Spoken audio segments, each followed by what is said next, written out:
সাম্প্রতিক বিদ্যুৎ সংকটের পিছনে এই ব্যাটারি রিক্সাকে ব্যাপকভাবে দায়ী করা হচ্ছে, কিন্তু আসলেও এরা বেশ দায়ী। কারণ প্রতিদিন এই ব্যাটারি রিক্সা চার্জ করার জন্য যে পরিমাণ বিদ্যুৎ খরচ হয় তার একটা বড় অংশই কিন্তু আসলে অবৈধ সংযোগের মাধ্যমে হয়ে থাকে। আপনারা যদি রাজধানীর বিভিন্ন রিক্সার গ্যারেজগুলোতে যান তাহলে দেখবেন যে এগুলো অবৈধ সংযোগ।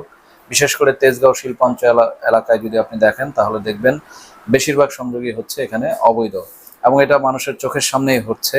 এই সংযোগগুলো বিচ্ছিন্ন করার প্রয়োজনীয়তার কথা সম্প্রতি মাননীয় বিদ্যুৎ মন্ত্রী তুলে ধরেছেন, কিন্তু আমরা জানি না যে আদৌ এটা হবে কিনা।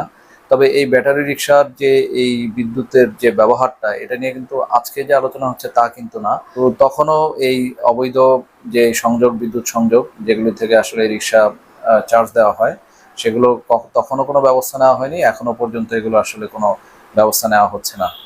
তো এই ব্যাটারি রিক্সা আসলে প্রতিদিন কি পরিমাণ বিদ্যুৎ খরচ করছে সেইটা এখনো পর্যন্ত হিসাব নেই, এবং এই আসলে এই রিক্সার সংখ্যা কত সারা দেশ জুড়ে সেটারও আসলে কোনো হিসাব কারো কাছে নেই। ধারণাগত হিসাব বলা হচ্ছে যে এগুলো হয়তো দেশ জুড়ে 50 থেকে 60 লাখ আছে, ঢাকা শহরে হয়তো 20 লাখ আছে, কিন্তু এগুলো আসলে সবই ধারণা।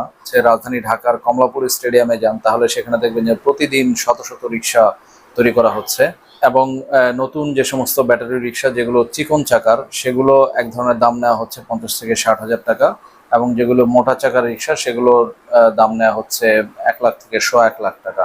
সম্প্রতি গণমাধ্যমে একটি খবর এসছে যে এরা বছরে প্রায় 3 লাখ মেগাওয়াট বিদ্যুৎ ব্যবহার করে, যেটা আসলে প্রতিদিন হিসেব করলে প্রায় 800 মেগাওয়াটের মতো হয়, যেটা আমাদের মোট চাহিদার বা প্রায় 10% বা তার কিছু বেশি হবে। যে হিসেবটি গণমাধ্যমে আসছে এটাকেও অনেকে আসলে সঠিক বলছেন না। তবে যেটাই হোক না কেন, ব্যাটারি রিক্সা যে এখন আমাদের বিদ্যুতের একটা বড় অংশ ব্যবহার করছে এতে কোনো সন্দেহ নেই, কিন্তু সমস্যা হচ্ছে যে এই ব্যবহারটা হচ্ছে অবৈধ সংযোগের মাধ্যমে। তো তারা যেই বিদ্যুৎটা ব্যবহার করছে, যদি আমরা ধরে নিই যে প্রতিদিন তারা 500 মেগাওয়াট বিদ্যুৎ ব্যবহার করছে সারা দেশ জুড়ে, তাহলে এই 500 মেগাওয়াটের বিদ্যুতের বিল কিন্তু আমি আপনি যে গ্রাহক যারা বৈধ সংযোগের মাধ্যমে বিদ্যুৎ ব্যবহার করছি তাদের কিন্তু এটা বহন করতে হচ্ছে। আমরা ধারণা করছি যে ভুতুরে বিলের যে হিসাবগুলো আসতেছে এটা এই ব্যাটারি রিক্সার যে অবৈধ চার্জিং সংযোগ এটার কারণে কিনা সেটিও আসলে খতিয়ে দেখা যেতে পারে। বিষয়টা হচ্ছে যে এই অবৈধ সংযোগ বন্ধ করার পিছনে আসলে সরকারকে ব্যাপকভাবে কঠোর ব্যবস্থার ভিতর দিয়ে যেতে হবে। আগের সরকারগুলিও যায়নি, বর্তমান সরকারও আসলে এক ধরনের অসহায়ত্ব প্রকাশ করেছেন। যেমন সম্প্রতি এক অনুষ্ঠানে মাননীয় জ্বালানি মন্ত্রী বলেছেন যে যদি এই অবৈধ সংযোগ বিচ্ছিন্ন করতে যাওয়া হয় তাহলে দেখা যায় তাদের লোক, মানে উনি বুঝাতে চেয়েছেন যে বিদ্যুৎ বিভাগের যারা আছেন তারা আসলে হামলার শিকার হয়।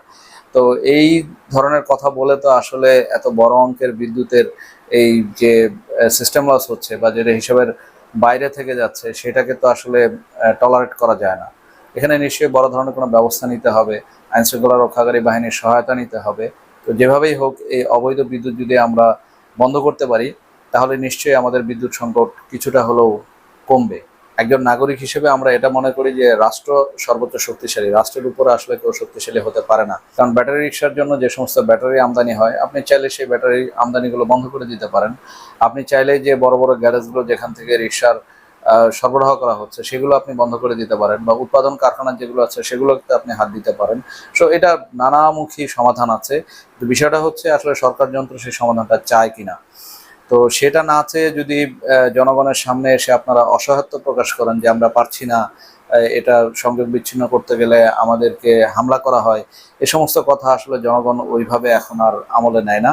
সরকার যদি কার্যকর উদ্যোগ নেয় তাহলে জনগণ অবশ্যই সবসময় সরকারের পাশে ছিল এবং ভবিষ্যতেও থাকবে। তো এতক্ষণ ধৈর্য ধরে আমার কথাগুলো শোনার জন্য আপনাদের অসংখ্য ধন্যবাদ। যদি আমার কথাগুলো ভালো লেগে থাকে তাহলে আমার চ্যানেলটি সাবস্ক্রাইব করার অনুরোধ থাকছে।